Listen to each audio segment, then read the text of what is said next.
kudos sa Pangasinan, di ba? Surprisingly, May asin. Oo, may asin. Ang dami, di ba? Hi guys, and welcome back to our channel. My name is Janae. I'm Niley. For today's video, papanoorin natin ang tourism video ni Binibini number 9, Janice Victoria Mahia, representing Pangasinan for Binibining Pilipinas 2025. I mean, I'm so excited for this kasi si Janice Victoria sumali na rin to sa Miss Grand Philippines last year. Also, naglimgas ng Pangasinan din to na pinanood natin. Gusto ko talaga yung performance niya sa limgas kasi she's very eloquent. Wow, grabe ha. Parang alam mo yung profile ng mga kandidata. Hindi naman masyado, pero nag-chat na rin kami kasi parang nung nagano ako ng video, parang gumawa ko. Nagpasalamat siya. She's very humble. Mafe-feel mo yun. Yung ganun, kahit na ganung gestures man lang, diba? So, without any further ado, let's watch this. Pangasinan. Kakasinan.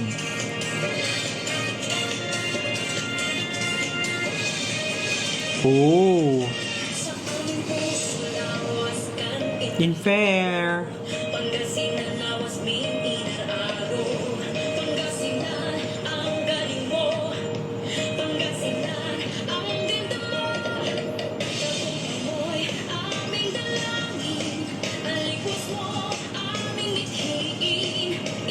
Wow, may mga transition din.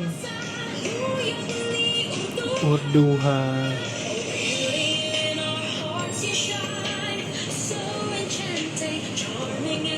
Hundred Islands!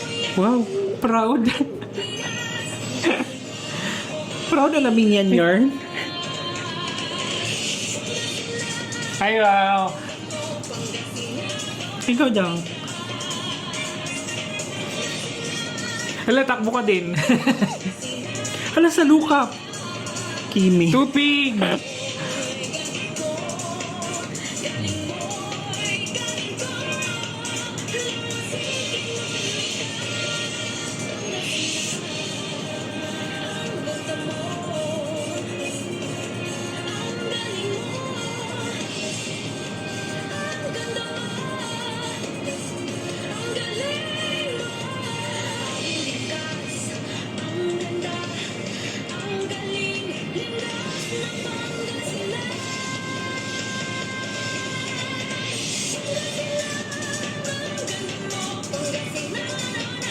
Ang dami pa nang pwedeng gawin sa Pangasinan. Ba't di tayo nag-explore?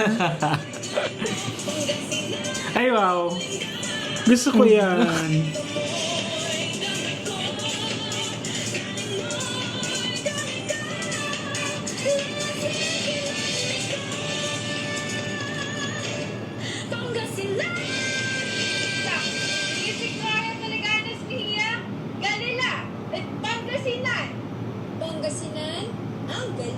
Wow. Wow! Ang daming pwedeng puntahan sa Pangasinan. Nandito lang tayo sa Pangasinan. Ba't walang ganun? Wala kasi tayong car.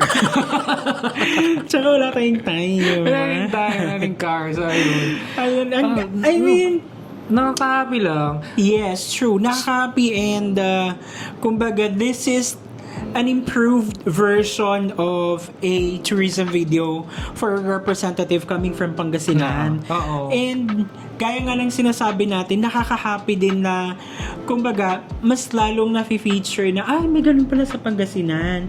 Like, it helps, promote the livelihood din Oo. ng mga locals sa entire province. So, that's the good about nung mga tourism video for a national pageantry. Nakakatuwa lang na kung titignan natin, di ba? Kung sasalain mo, walang pinakamagandang lugar, walang pinakamagandang ganito or ang mas mataas. Merong may offer yung isang lugar na yan, isang province na yan. And kudos sa Pangasinan, di ba? Surprisingly, May asin. Oo, may asin. Ang dami, di ba? Ang dami. And I love also yung effort to show the people, di ba? Yung mga common people, yung mga tindera, ganyan. I love those kinds of tourism videos kasi, di ba, hindi mo naman talaga matatanggal kung ano yung i-offer ng isang lugar is pinaka-major doon is yung yung tao, yung nakatira doon. Mhm.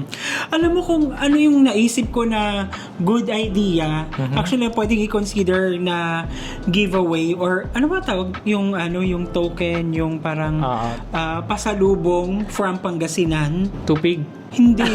Iba brand nila yung asin na parang pang ano sa aswang. Asin na may bawang. Ganon. Wala lang. Walang maisip.